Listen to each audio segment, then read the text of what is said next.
Party के बाद रोज दिल शॉवर लेती है और अपने बेड पर आकर लेट जाती है। वह अपने और विवियन के बीच हुई बातचीत को याद कर ही रही होती है कि तभी उसे सोनिया की मम्मी का फोन आता है। रोज दिल फोन उठाती है। हाँ, सोनिया की मम्मी सोनिया के बारे में पूछती है। रोज दिल उन्हें समझाते हुए कहती है कि सोनिया को अभी थोड़ा समय चाहिए और उन्हें चिंता न करने के लिए कहती है। वह आगे कहती है, आप टेंशन मत लीजिए, आपको मुझ पर भरोसा है, तभी तो आपने मुझे यहाँ सोनिया का ख्याल रखने के लिए चुना है ना? सोनिया की मम्मी प्यार से जवाब देती है, श्वेता ने मुझे भरोसा दिलाया था। उसी ने मुझे तुम्हें सोनिया के पास भेजने के लिए कन्विंस किया था। उसने कहा था कि तुम ही हो जो सोनिया की जिंदगी में फिर से रंग भर सकती हो। लेकिन उसने मना किया था कि मैं ये बात तुम्हें न बताऊं। समझ नहीं आया क्यों? अगर तुम सोनिया और श्वेता इतने अच्छे दोस्त हो तो ये बात छुपाने का क्या मतलब? क्या तुम्हारे और श्वेता के बीच कोई परेशानी है बेटा? ये सुनकर रोज दिल थोड़ी चौंक जाती है, लेकिन बात संभालते हुए कहती है, नहीं आंटी, ऐसी कोई बात नहीं है। श्वेता बहुत अच्छी है। वो किसी भी बात का क्रेडिट नहीं लेती, शायद इसलिए उसने बताने से मना किया होगा। सोनिया की मम्मी संतुष्ट होकर उसे गुड नाइट कहती हैं और फोन रख देती है। फोन रखने के बाद रोज दिल गहरी सोच में पड़ जाती है। वह सोचती है, श्वेता ने मुझे ही क्यों चुना और वह इस बात को राज क्यों रखना चाहती थी? तभी उसे याद आता है कि आर्यन कॉलेज में किसी लड़की से प्यार करता था, लेकिन उसका प्यार अधूरा रह गया था। रोज दिल आंखें बंद करके सारे टुकड़ों को जोड़ती है और उसे एहसास होता है वो लड़की कोई और नहीं बल्कि सोनिया ही थी। अब सब कुछ साफ होने लगता है। आर्यन के जो नियम बाकी लड़कियों के लिए थे वो सोनिया पर लागू नहीं होते थे। और जिस तरह से आर्यन सोनिया से सहज होकर बात कर रहा था, जैसे वह उसे पहले से जानता हो या उसका इंतजार कर रहा हो। लेकिन सवाल यह था, क्या सोनिया भी आर्यन को पहले से जानती थी? अगर हाँ, तो उसने अविनाश को क्यों चुना? इस सवाल का जवाब सिर्फ राहुल दे सकता था, जो आर्यन का कॉलेज दोस्त था।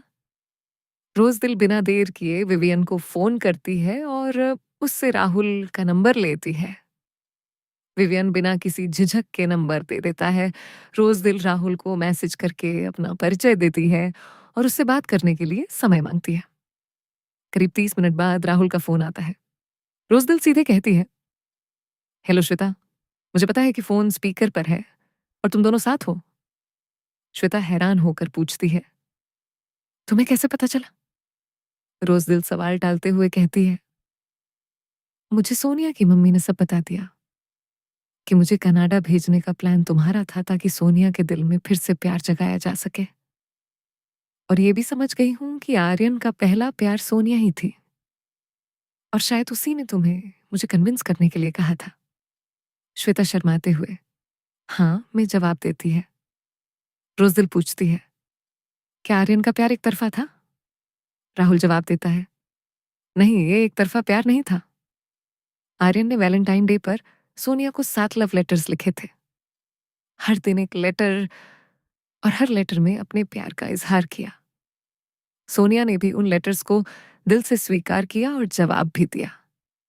रोज दिल हैरान होकर पूछती है, अगर दोनों एक दूसरे से इतना प्यार करते थे तो पार्टी में एक दूसरे को पहचाना क्यों नहीं? राहुल बताता है, आर्यन ने अपने नाम का सिर्फ पहला अक्षर ही लिखा था और सारे लेटर्स सोनिया के लेटर बॉक्स में डालता था। आखिरी लेटर आर्यन खुद पोस्ट नहीं कर पाया क्योंकि उसी समय श्वेता का एक्सीडेंट हो गया था, तो उसने वो लेटर किसी और के हाथों भिजवाया। और वही था टर्निंग पॉइंट। वो लेटर पोस्ट करने वाला कोई और नहीं बल्कि अविनाश था। सोनिया ने जब अविनाश को लेटर डालते देखा तो उसे लगा कि वही उसे लेटर्स लिख रहा है। और इसी गलतफहमी में सोनिया ने अविनाश को अपना प्यार समझ लिया। अविनाश ने सच्चाई जानते हुए भी चुप्पी साध ली और इस तरह उसने दोस्ती और प्यार दोनों के साथ धोखा किया। जब तक आर्यन को सच्चाई पता चलती, सोनिया और अविनाश की सगाई हो चुकी थी। इस सदमे में आर्यन सब कुछ छोड़कर कनाडा चला गया। अब सवाल यह है, आर्यन अब भी चुप क्यों है? उसने रोज दिल को कनाडा क्यों बुलाया? वो खुद सोनिया को सच क्यों नहीं बता देता?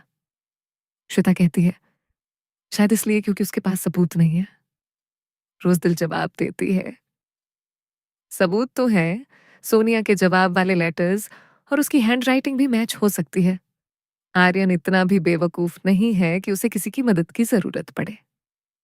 राहुल कहता है, इस सवाल का जवाब तो सिर्फ बस आर्यन ही दे सकता है। तो आपको क्या लगता है, आर्यन सच क्यों छुपा रहा है? जानने के लिए देखते रहिए।